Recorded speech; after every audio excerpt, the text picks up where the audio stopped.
We are focused on pages 31 to 43 of One Amazing Elephant.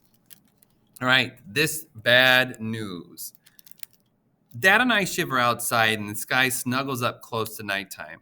It's December 23rd, Saturday, the day after our cookies and Skype. We always clean the wet, dead leaves on this day, sweeping them from the mini golf course. We bag and rake and bag, collecting whatever is left from the fall. We get ready for the wintertime, for the snow, for the never ending darkness, and the stubborn cold that we know will blow so nasty over our home. That wind is bitter, Dad says, his cheeks splotched red behind the rough stubble of beard. I know, right? Let's get inside. I don't want you catching a cold.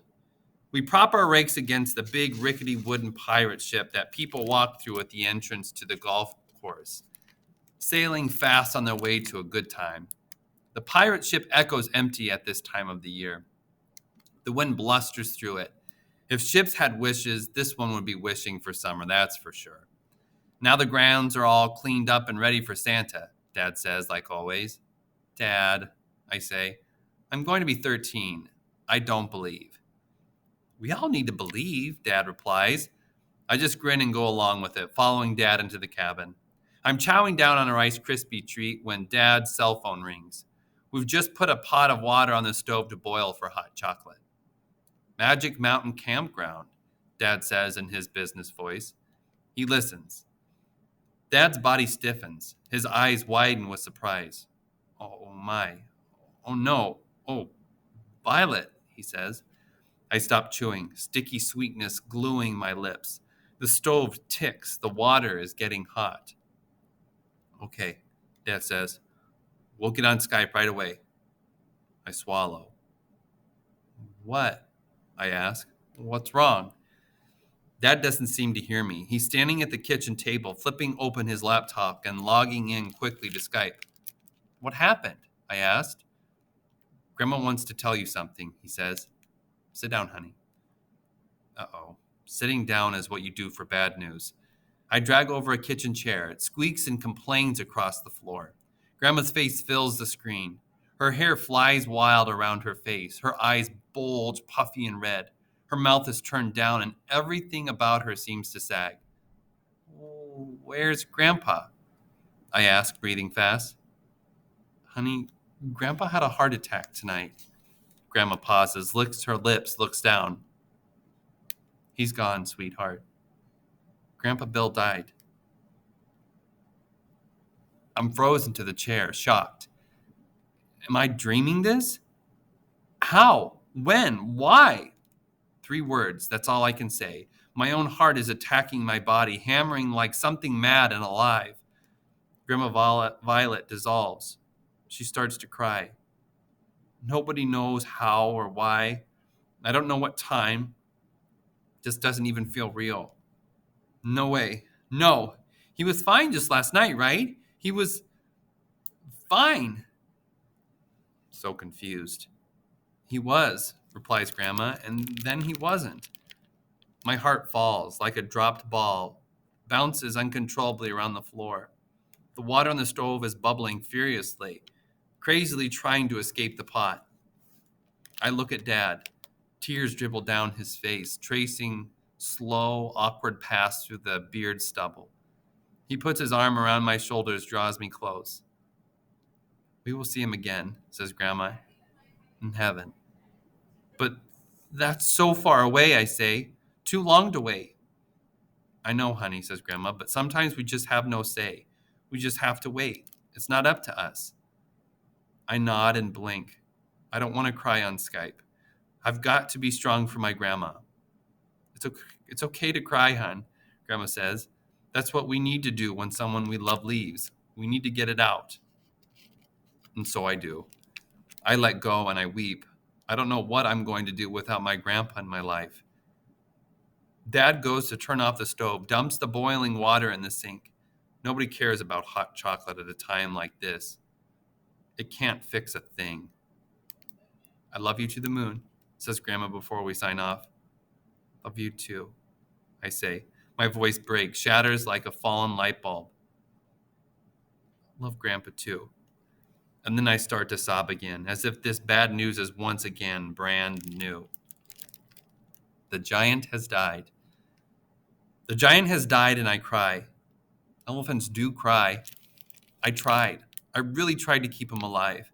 I pushed the lawnmower away from Bill so that it would not run him over. The smell of gasoline and cut grass, the putt-putt of the mower, those things stick in my mind like taffy. I tried to gently lift the giant with my trunk. He did not move. I nuzzled him. He did not move. I nudged him gently with one hoof. He still did not move. His skin looked white, blue, like milk, like the moon. I trumpeted loudly, "Help! Come, quickly, hurry!"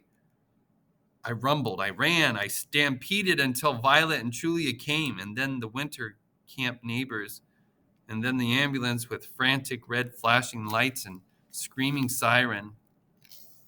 I wailed when I heard Violet say that he was gone. But the giant, he lost his life tonight. I lost my owner, my trainer, my keeper, my mahout. I lost everything, everything. That is why I refuse to move from this spot, behind the silver trailer with its blinking happy lights, in the big grassy field with the purple wildflowers and yellow weeds. My grief will keep me here, where I last saw the giant.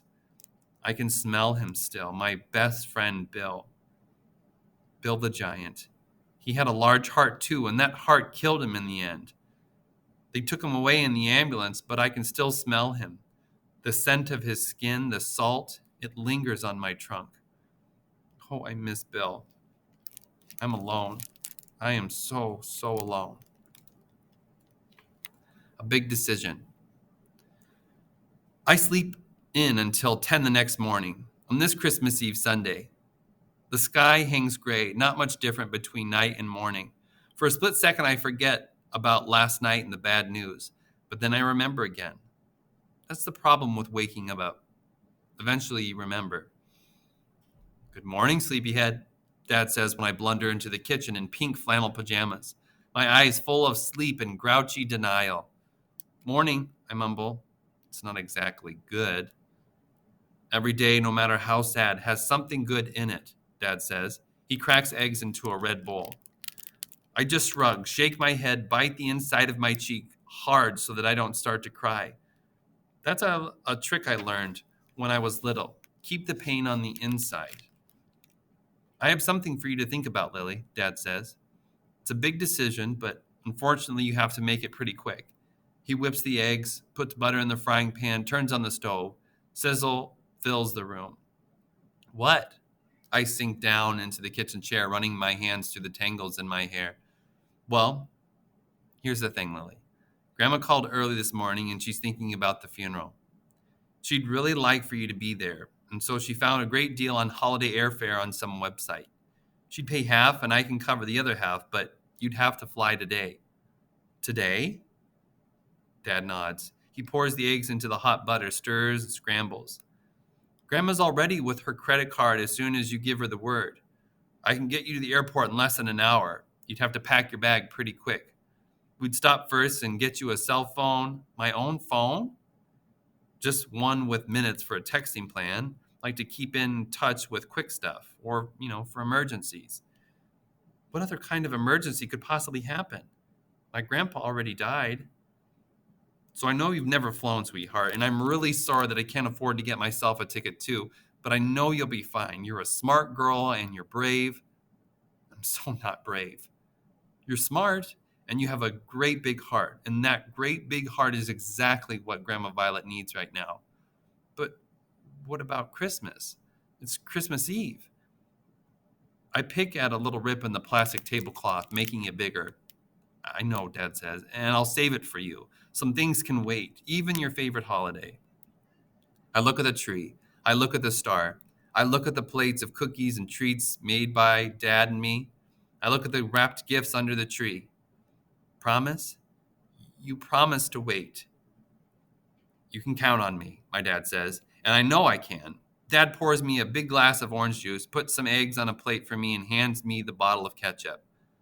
"How long do I have to decide?" I ask. "Take a little walk after you eat breakfast and think about it," Dad says. and whatever you decide will be fine. Trudging up one of our hiking trails, I'm thinking and thinking and thinking.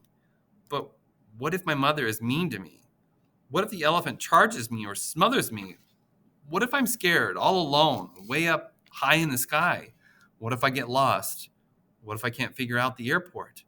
What if the plane crashes? And what if Dad has a heart attack while I'm gone? What if? My entire mind is turned into one big question mark. I've never been on an airplane. I've never gone anywhere alone. I'm 12. I know nothing about flying or Florida or funerals. I've never even been to a funeral. What to do? What to do? What to do? That's what I'm thinking with each crunch of my boot against frozen ground, with every crackle of dead leaves, with every snap of tree limb that I break with my steps. The air is so cold that the tiny hairs freeze inside my nose, and it feels as though I'm frozen from the inside out. What should I do? And then I remember how Grandpa Bill saved my life when I was 6. I remember how it felt to be cuddled in his arms. I remember how he'd blown bubbles for me, and we'd see each other's faces through the bubbles as I looked up. I remember how he always was there for me when my mother was not. Yes, I say out loud, to the hard ground and to the bare-limbed trees and to the quiet gray sky. Yes, I'll go. I'll be there, Grandpa Bill. I'll be there for you, and I'll try to be brave. And then I jump as a bird startles me, flapping its wings in the branches of a tree. I gasp, then almost laugh. The bird flies away into the West Virginia winter sky, leaving me behind to finally make up my mind. I'm going to fly too, I call after the bird, just like you. Maybe Queenie Grace can die too. It is Sunday morning.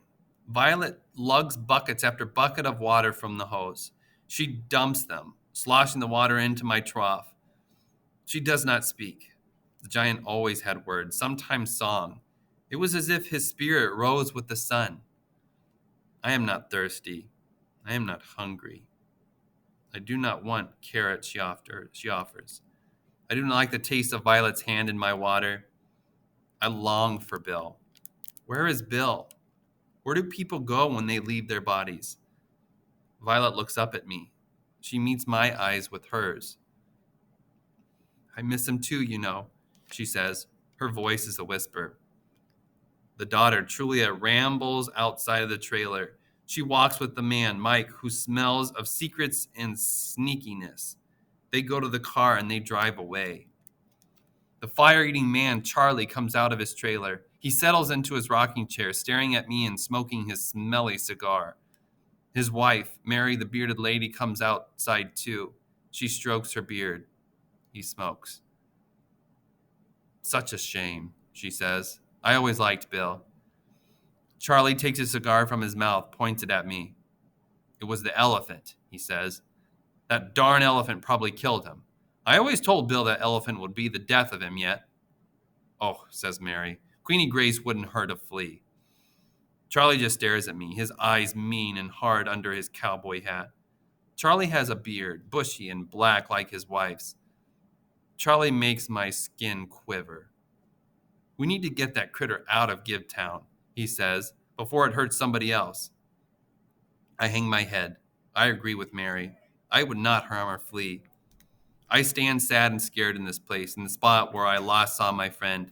The ground flattened hopelessly where he fell. I will not move. I refuse to move. I refuse food, and I will not drink. I sway, shift my weight, weave, rock. Tears fall, and the salt of them drops into my water. Maybe I can die too.